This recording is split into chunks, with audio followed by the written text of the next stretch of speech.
This is StoryLink Radio. The professional storytellers at StoryLink Radio have been around for a long time. The Irish knew storytellers by the name Shawnachie. We are committed to bringing stories to life through the spoken word, as in traditional oral storytelling. We present stories of many genres: ancient myths and legends, short stories, full-length novels, science fiction, high fantasy, philosophy, traditions, classics, drama, fiction, non-fiction, romance, theater, ghosts and haunts, stories of the strange, and much, much more. Our stories may be drawn from contemporary sources or from some dusty, near-forgotten tome. Regardless, it is a treat like no other to listen to stories and tales presented in a live format with the emotion and feeling a true professional storyteller brings, conjuring up images of yesterday, tomorrow, and fantasy. So join us at StoryLink Radio and let us be your Shawnachie for a time. Our stories are presented before a live audience, then recorded for the StoryLink Radio podcast for your on-demand listening pleasure. Please visit StoryLinkRadio.com for show notes, to find out how to join our live audience, and for lots of free stuff, including free audiobooks and much more. Visit www.storylinkradio.com. Our first story, Grainne Daly's wedding. For the ancient Irish, the dead did not simply go away. They could, if they so desired, come back to interact with the living in various ways. They could come back in order to warn, advise, admonish, or convey secrets to the living, or to fill tasks that they had left uncompleted in life. And those who did return to the world of the living were not always those insubstantial phantoms of the Victorian imagination. No. Rather, they were the corporeal figures who could make their presence felt in actual and substantial ways. Now, our tonight's story is Grainne Daly. Grainne Daly is a story of a desperate, unmarried girl, anxious to make a life for herself and her mother, and the shadowy evil of the stranger who comes to the door asking for her hand in wedlock. There's a narrow road that runs down from Keady in Armagh towards Castleblaney in County Monaghan. A lonely road it is, too, running through bogs and empty countryside with few houses along its length. And it was even lonelier in times that have passed. The land was poor, the huts along the way were badly scattered, and there were places where only herdsmen and turf cutters lived. It was a road that few people ventured along, only one or two during the day and fewer at night. Grainne Daly lived with her widowed mother in a low, mean cabin at the side of this road.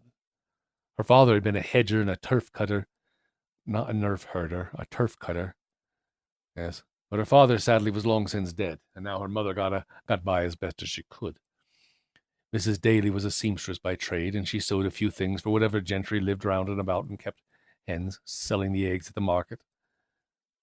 But they both were still very poor, and the cabin where they lived was isolated, with not so many opportunities for making money, you know. It would be nice to say that Grainne was a great beauty who would eventually make a fine marriage which would solve all their problems. Only she wasn't. In fact, Grainne was extremely plain, shall we say. Her nose was too big and was set in the middle of an undistinguished face with a wide and generous mouth full of crooked teeth. Yes, Grainne dressed very dowdily, for neither her mother nor herself had the money to buy fine clothing. She was not in terribly good health, and she had a slight limp, as one of her legs was slightly longer than the other. She was a kind-hearted and willing girl who had worked off and on as a scullery maid for some of the gentry. It was hoped that at one time, she would get married, perhaps to some farmer who might have a little bit of land. But as time passed and Grainne grew older, that looked less and less likely. Oh, certainly there were dances in the countryside run by the priests, which young men and young women from the area attended, and Grainne sometimes went along to these. Other, more attractive girls were often gathered up by potential husbands. But none came near poor Grainne. She was not even asked to dance. Not that she could dance very well anyway. In the end, she stopped going to the country dances altogether and consigned herself to a life of a spinster, living with her mother beside the lonely road. One night, however, long after the lamps had been lit and set in the window, Grainne and her mother were together in the cottage.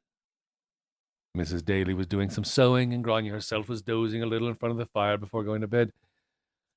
And suddenly, from the road outside, both of them heard a noise, the steady clip-clop, clip-clop, clip-clop of a horse coming from the direction of Castle Blaney and drawing near to the house. "Aye, it's late for a traveller to be on this road," said Mrs. Daly.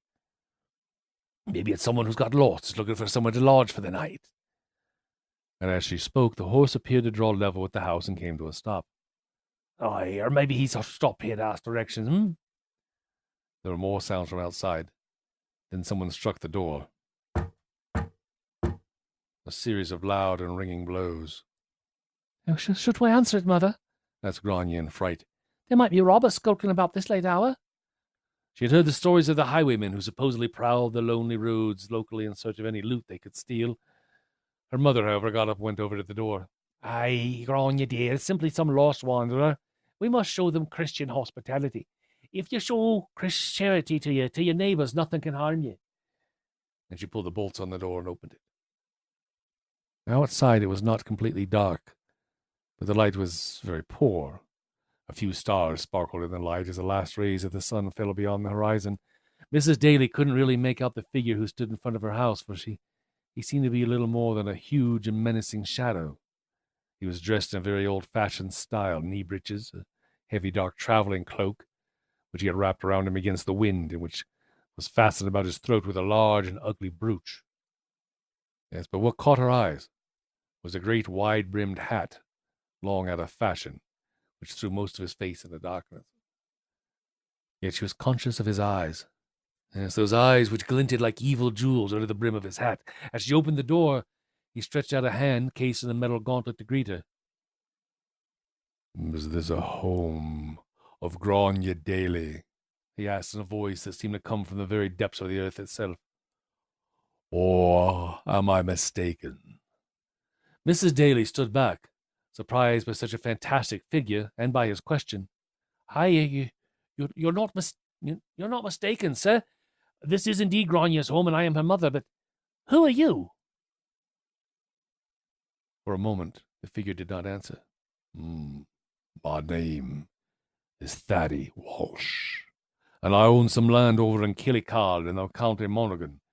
It is from there that I've come in order to see your daughter. May I come in?"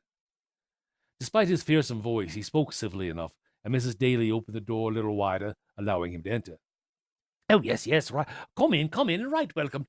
Now, tell me, sir, how you know my daughter, and what your business with her might be." Thady Walsh stepped into the low cottage, gathering his cloak around him. His clothes were dark, but everything about him oozed wealth. From the ugly old gold clasp around his throat to the embroidery on the very edges of his cloak. As he stepped across the threshold, Mrs. Daly waited for him to remove his hat. But he never did so. Even in the lamplight, his face remained in shadow, maybe even deeper than it had done outside. Both of them noticed that when he entered, there was a faint, sour odor in the air, which grew heavier as he came forward to the fire. Mrs. Daly thought that it might be the smell of damp or moldy clothes. For all his old-fashioned grandeur, Thady Walsh's attire might not be very well looked after. Still, she said nothing and motioned him to a seat. "I saw your daughter once at a funeral in Crossmore, and I was struck by her common simplicity. As for my business with her, that is of a personal nature." He sat down as Mrs. Daly had invited him to do and crossed his legs, moving with a certain stiffness that suggested old age. "You will realize that I am an old man who has made his money and is now well settled. I once was married, alas, but my wife is no longer with me. I have decided to marry again, and I am looking for a suitable wife. I had occasion to be in the graveyard at Crossmore when I saw your daughter attending a funeral there, and was greatly struck by her quiet and modest demeanor. I once saw a giantess, but I've lost track of her, and now I'm quite interested in your Grainne." Mrs. Daly took a sharp intake of breath, and Grainne, who was sitting in the shadows by the hearth, started back. You are correct, sir. Grainne was indeed at her uncle's funeral in Crossmoor several months ago, but I do not recollect seeing you there. Were you amongst the mourners, then? Thady Walsh hesitated for a moment, but his eyes still glittered below the wide brim of his hat. No, I was there on another matter. But I was greatly impressed by the way in which your daughter conducted herself, and I wondered if I might pay her my compliments and perhaps call on her from time to time. Now, I realize, of course, that I am an old man, far older than she, but I am not without money, and my intentions are extremely honorable. As a token of my earnestness, I give you this. Welcome, Saros. And reaching inside his cloak, he produced an old gold coin, which he held out to Mrs. Daly. It was more money than the good woman had seen in a year. She stretched out her hand to take it, and then thought better of it. You are very kind, sir, but Grainne is my only daughter, and, Thady Walsh reached inside his cloak again. Is it not enough, then? As I told you, I am not without means. I only wish to show my appreciation of your daughter, Mrs. Daly. The man opened his metal-clad hand, and there were 3 gold coins in the palm. It is merely my intention to call with her and enjoy her company. I live in a lonely place, and I have little opportunity to enjoy the company of a modest woman. And it is also my wish that you, Mrs. Daly, be in attendance at all times. He held forward the money. Take it as a token of the arrangement between us. Mrs. Daly made a reach for the money, but then hesitated once more. The decision must be Grainne's. I am uncertain about your statement of a suitable husband, and I cannot answer on her behalf. Thady Walsh turned his shadowy head in the direction of her daughter. Your consideration for your child does you credit. What does the girl herself say? Grainne looked towards her mother's face, tired and drawn in the lamplight. She then looked at the gold coins in Thady Walsh's hand, more than the 2 of them could ever hope to earn. Take the money, mother, for Mr. Walsh may call upon me if he so chooses. Thady Walsh made a noise that was somewhere between a sigh and a feral growl of anticipation, and his eyes glinted. Excellent. He allowed the coins to fall into Mrs. Daly's hand. He rose very stiffly from his seat. We are in agreement, then. I shall detain you no longer, for I have other work to be about. But I shall call with you by and by. Depend upon it. I look forward to our next meeting. And he walked back to the door, his movements rather stiff and jerky. Mrs. Daly led him out, and she and Grainne listened as the sound of the horses' hooves died away down the road towards Castle Blaney, eventually disappearing into silence. Mother, said Grainne, you must never leave me alone with that awful creature, not even for a second. He may be very wealthy, but I think he is a horrid man. Did you see how he never showed his face, but kept it hidden under that strange hat? Oh, maybe he's a monster, deformed in some way. I'm a bit frightened of him. But her mother was not listening to Grainne. She was looking at the 3 gold coins. There was enough there to feed and clothe them for a long time. Aye, and Grainne, dear, what if he is monstrous? He certainly is generous, Grainne, and we should not look our good fortune in the mouth. He can sit here well enough, and I will stay with you and make sure that nothing befalls you. We can put up with ill looks if he is as free with his money as this. And so it was settled. In the weeks and months that followed, Thady Walsh called at the Dalys' cottage 3 or 4 more times, and he always called late in the evening. Grainne and her mother would be sitting by the fire as it was starting to get dark, and when they would suddenly hear the sound of the horse clip-clopping slowly as if in the distance, taking its time and drawing nearer to their house. Then there would be a hammering on the door, and when it was opened, Thady Walsh would be there. He would come in and sit and stay for part of the evening before leaving again around midnight. And every time he came to visit, he left several of the old coins behind him as a gift. He was always dressed the same way, they noticed. The same queer old-fashioned knee breeches, the same dark, heavy traveling cloak, and always the strange, wide-brimmed hat that threw his face completely into shadow. His hands were always covered with metal gloves, and his cloak was fastened at the throat by that ugly gold clasps, which he never loosened. Nor did he make any move to remove these when he came in, not even the hat, which stayed firmly down across his brow, so that they could never properly see his face. Once, however, they did catch a glimpse of his cheek as he moved, and the lamplight caught it. As she saw it, Mrs. Daly raised her hand to her mouth, but the skin was brown and dead, partly blue and mottled, so it was the color of old metal, running up to a glittering eye which seemed to be sunken deep in the head. Then Thady Walsh moved stiffly in his chair, and the vision was gone. Both Grainne and her mother also noticed the rank, dense smell of old clothes seemed to grow stronger on each visit, and gradually the two of them came to the conclusion that Thady Walsh seldom washed either his body or his clothes. Nor did he eat or drink anything, although Mrs. Daly frequently offered to make him a meal. He always declined politely, saying that he had already eaten or that he was not hungry. His talk was very general. He seemed to know the countryside round about quite well, but he mentioned people who were long dead and some landmarks were long gone, as if it had been many years since he had last been in the area. You gotta wonder, Tilia, would it be better to have not much passion? Or would more passion be worse? Yeah. Of more recent things, though, Thady Walsh appeared to know very little, or nothing at all. Grainne and Mrs. Daly found this extremely puzzling. Nor would he answer questions about his own family, other than to say that he had once been married but had no children, would gently deflect any inquiry about it. My family is an old one, with its own ways and traditions, and it generally kept itself to itself. I'm afraid that my forebears did not mix much with people around them, and I have inherited some of their character. I prefer solitude, my own company, to those of my neighbors. As for family history, the ancestors kept few records about themselves as their manner, and consequently I know very little about them either. My own mother died young, my father acquired land, that's all that I can tell you. Then he would steer the conversation onto another course, nor would he even speak about his former marriage.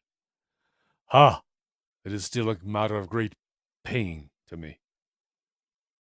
And there the matter had to lie. Hi, Rob.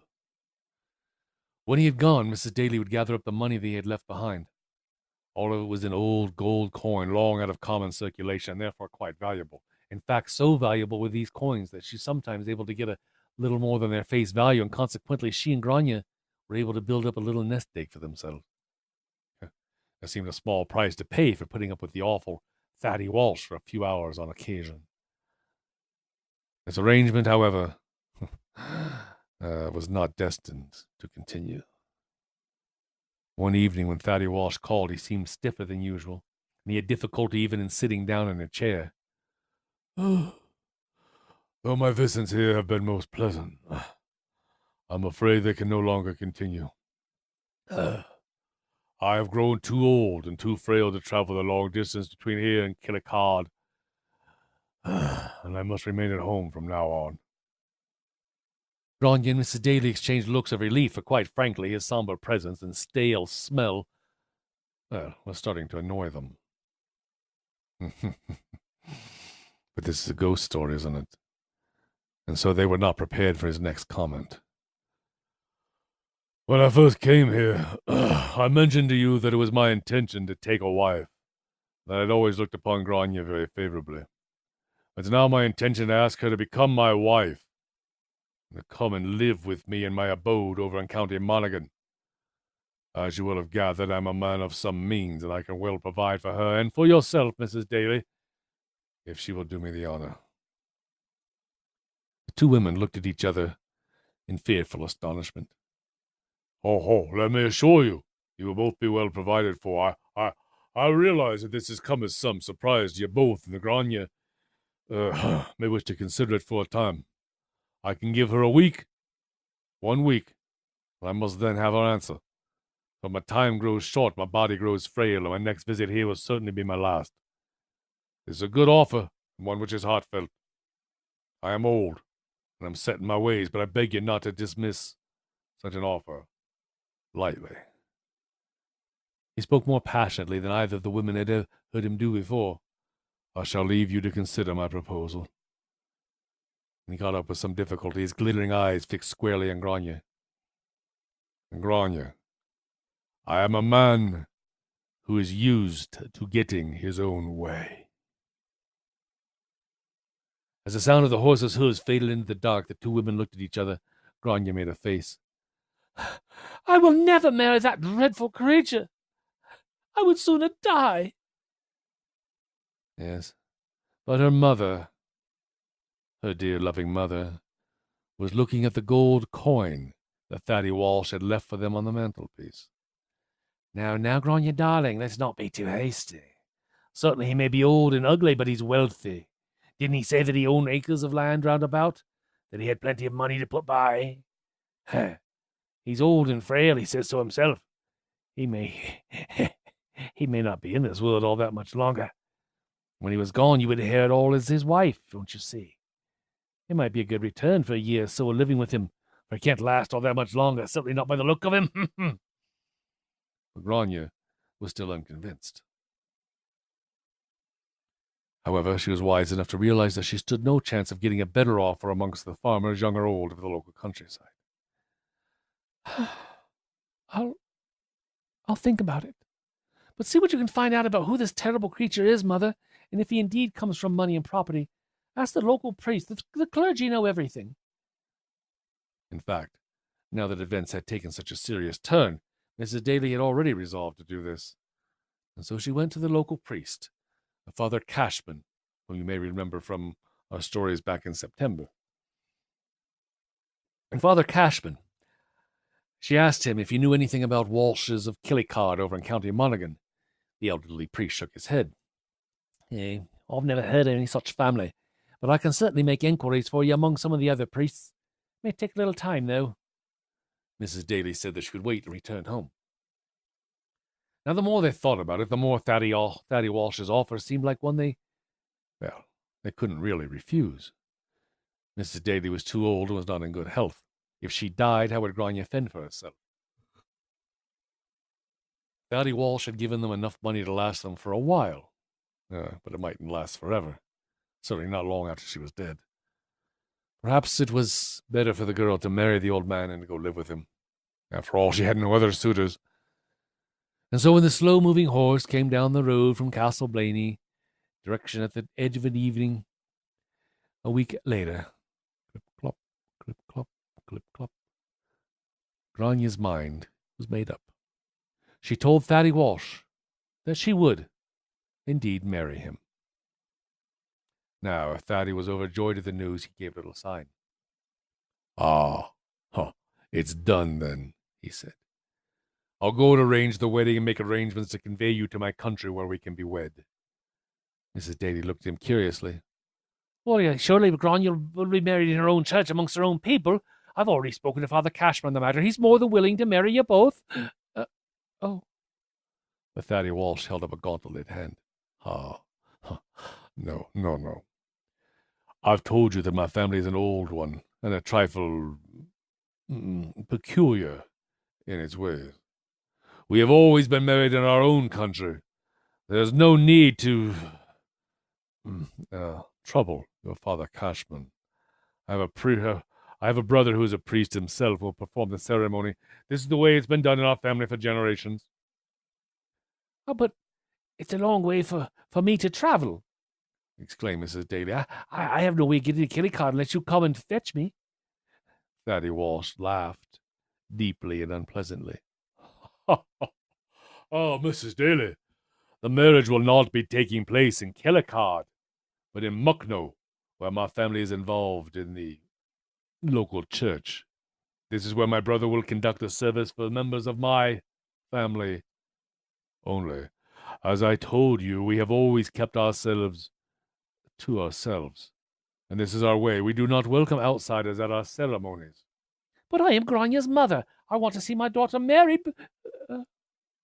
But Thady Walsh waved her protests away.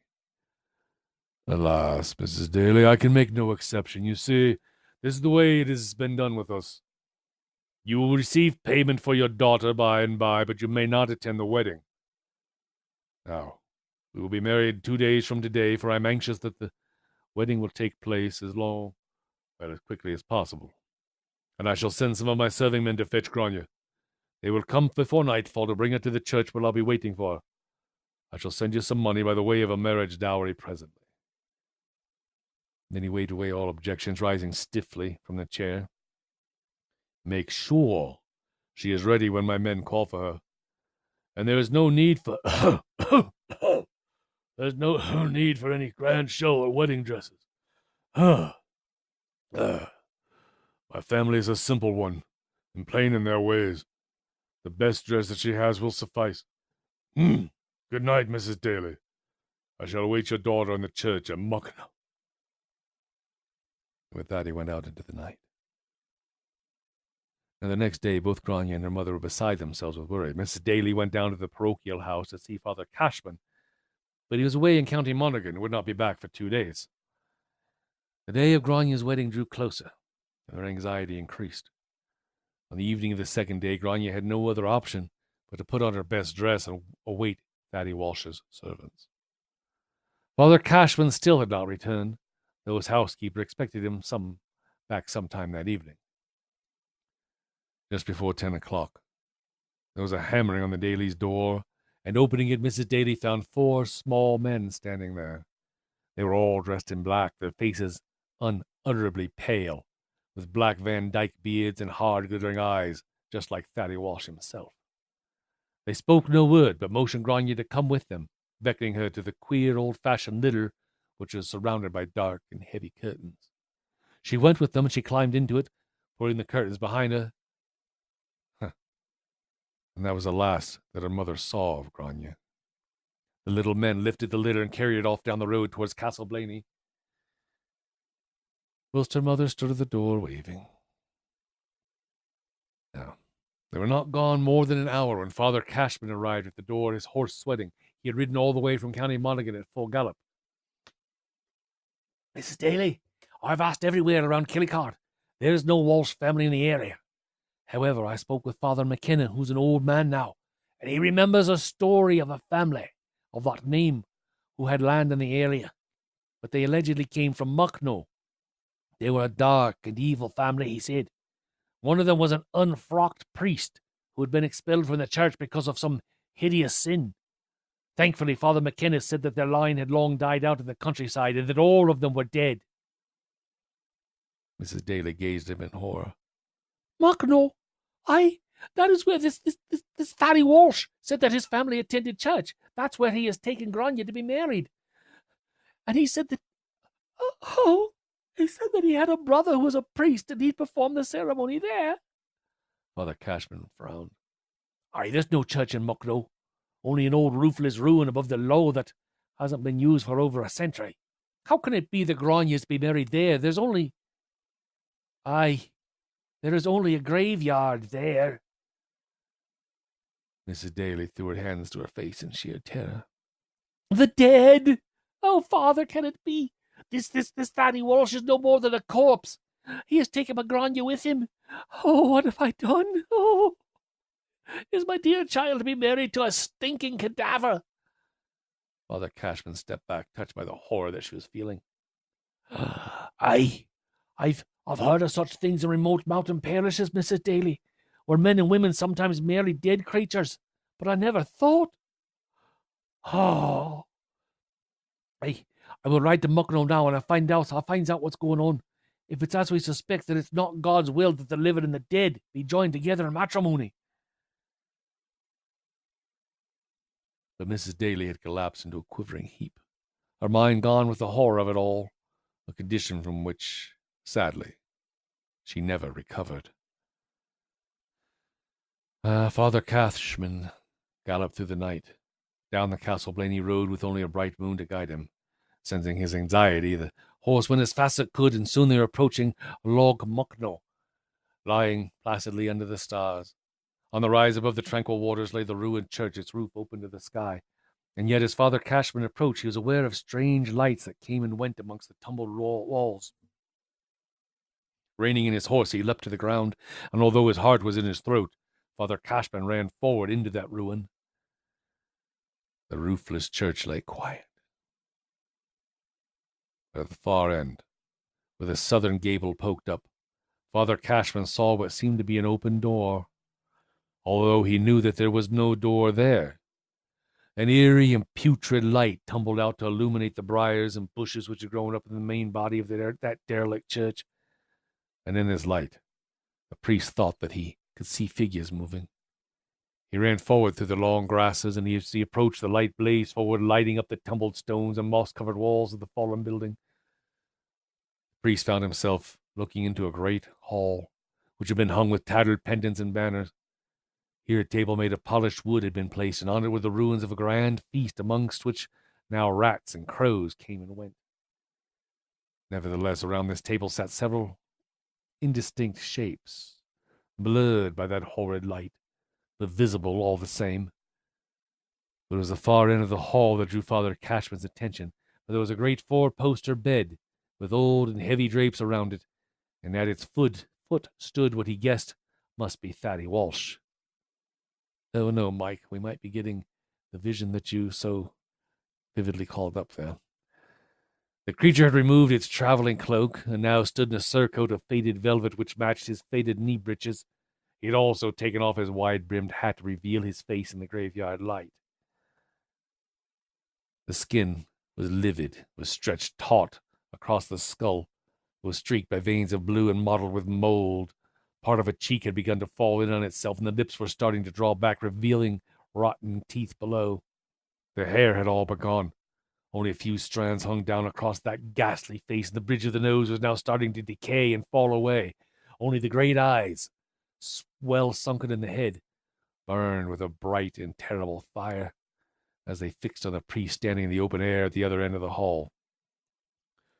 "Leave this place, priest!" The terrifying voice rang out. "Leave me to enjoy my wedding night. For this is not for the likes of you." Terrified by the monstrous tableau in front of him, Father Cashman tried to make the sign of the cross, but his hands were shaking, and too much, and his arms were in the grip of a fearful paralysis. In the name of God, be still in your graves! Let the girl go! The thing that called itself Thady Walsh threw his decaying head back in a frightful laugh. God! Your God has no place here. Your God is dead. Now leave this place. It'll be the worse for you. The priest looked beyond that awful, shrieking creature towards the bed, and there, peering round the heavy curtains, he saw another face that he knew, the face of Grainne Daly. And in her eyes was a look of abject terror that chilled him to the bone. The sheer dreadfulness of the situation overwhelmed him. His senses reeled, and he collapsed unconscious on the ground. That was morning, when Father Cashman came to amongst the briars and the grasses within the ruined church, with the dew on his coat. He lay in the center of what once had been the aisle which had led up to the altar, facing the now blank wall where that dreadful door had been. Of course, it was no longer there, just the heavy stonework of an ancient church. Rising from the ground, Father Cashman made his way over to it to see if he could find any trace of the now vanished entrance. There was no sign of that doorway, but where it had been, there was now an ornate memorial tablet set in the stonework, its lettering badly worn away, marking the grave of a notable family. With a thrill of horror, the priest realized that the family name that it commemorated was Walsh. With a trembling finger, he traced along the lists of those who had been buried. Most of the names were too faded to be legible, but there was one name, down near the bottom, which revived the horror in Father Cashman. He stared, and he stared, but he could scarcely believe what he saw. Thaddeus Walsh of Killycard. The date of his death was completely faded, but there seemed to have been a more recent inscription below the name, which was slightly clearer, which echoed like the laughter of a demon's in the priest's mind. And also his wife, Grainne. Thank you for listening to StoryLink Radio. If you like what you've just heard, we hope you will subscribe to our podcast and pass along our web address, www.storylinkradio.com. Be sure to visit our website for show notes, to find out how to join our live audience, and for lots of free stuff, including free audiobooks and much more. Join us next time for another story from StoryLink Radio.